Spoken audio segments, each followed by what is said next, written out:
En el mundo de la inversión, el enfoque normal es mirar rendimientos. Todos queremos saber cuánto vamos a ganar y por eso toda la información está centrada en este aspecto. Pero yo hoy les voy a lanzar un reto, que ignoren la rentabilidad. Bueno, por lo menos hasta que miren la otra variable o la otra cara de la moneda, que es el riesgo. El riesgo es personalmente una de las cosas más importantes para mí. El riesgo va a determinar si nuestro viaje por los mercados es como estar entre una tormenta o en un mar calmado, sin olas, en donde no tenemos de qué preocuparnos. Empecemos por cuáles son nuestras responsabilidades como inversionistas. La primera responsabilidad y la más importante es preservar nuestro capital. La segunda responsabilidad es, por supuesto, producir retornos. Todos queremos tener más plata de la que inicialmente invertimos al final de nuestro periodo de inversión. La tercera responsabilidad es no devolver los retornos que ya hemos ganado con tanto esfuerzo. Y para lograr estas tres cosas, lo que tenemos que hacer es manejar el riesgo. Pero bueno, ¿y qué es el riesgo? Hay muchas formas de definir esto. Hoy les vamos a mostrar una conocida como el Maximum Drawdown o máximo riesgo. Esto se calcula mirando la distancia entre el alto más alto y el bajo más bajo antes de que se haga un nuevo alto más alto. Miremos un ejemplo en esta gráfica. Acá tenemos un alto. El mercado luego cae, cae, cae y hasta que no llegamos acá no tenemos otro nuevo alto. El maximum drawdown o riesgo máximo va a ser la diferencia entre el alto y el más bajo. Ahora hacemos un nuevo alto y vemos que esto baja, baja, baja, este es el mínimo y sube hasta hacer nuevos altos y después de esto tenemos otra caída y acá nuevos altos. Entonces acá tenemos tres periodos de drawdown, uno de -20, uno de -8 y otro de -7. Asumiendo que esto sea un año de trading, nosotros podemos decir que en este instrumento el máximo drawdown dentro del año fue el 20%. Con esa fijación en retornos, tradicionalmente lo que le dicen a muchos inversionistas individuales es compren y mantengan indefinidamente sus acciones o índices, ya que los mercados siempre tienden a subir, no se preocupen. En el largo plazo, y estamos hablando de 10 a 30 años, eso puede ser muy cierto. Sin embargo, lo que no nos dicen es que esa estrategia de comprar y mantener conlleva un riesgo de caída gigante. Miremos, por ejemplo, el Nasdaq del 2000 al 2019. Un inversionista decidió comprar acá en marzo del 2000 y de repente se caen y se caen y se caen los mercados. Esta caída desde acá hasta la parte baja fue del 80%. Y no solo eso, este inversionista tuvo que esperar 16 años hasta enero del 2017 para que esta posición que puso acá llegara otra vez al mismo nivel. Es decir, acá un inversionista por cada 10.000 invertidos, su balance en el peor punto del drawdown llegó a valer solo 2.000. La mayoría de los inversionistas habrían tirado la toalla antes de llegar a ese -80%, porque hay algo psicológico que una vez empezamos a perder más del 20 o el 30%, hace que sea muy difícil mantener la calma en los mercados. Es fácil mirar hacia atrás cuando ya sabemos que, por ejemplo, el Nasdaq después de esto siguió subiendo y subió mucho más si lo miráramos hasta ahorita al 2021. Pero claro, eso es muy fácil de decir cuando ya sabemos qué pasó. En el futuro no vamos a tener el gran beneficio de saber qué va a pasar, porque el futuro es incierto.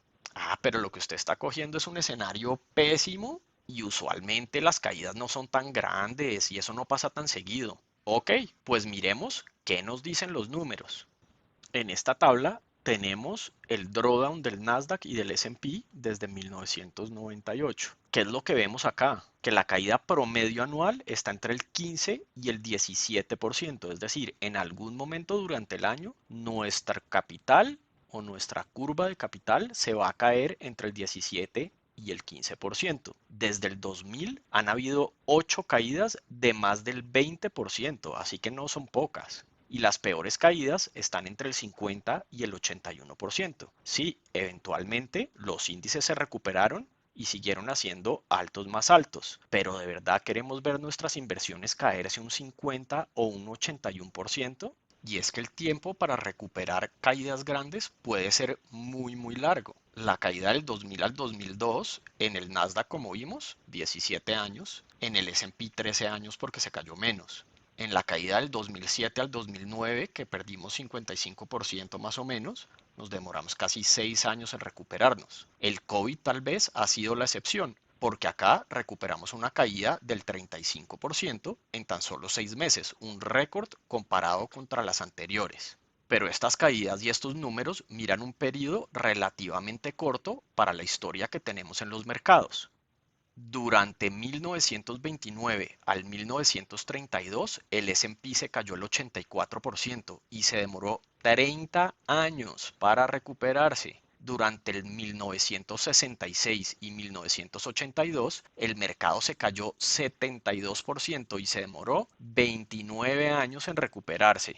Para ponerlo en perspectiva, si un inversionista de 30 o 40 años invirtió en este periodo y se aguantó la caída sin hacer nada, cuando tenga 60 o 70 años, tendría la misma cantidad de plata que invirtió inicialmente. Bueno, en realidad es mucho menos porque la inflación se habría comido gran parte de lo que compra esa plata 30 años después.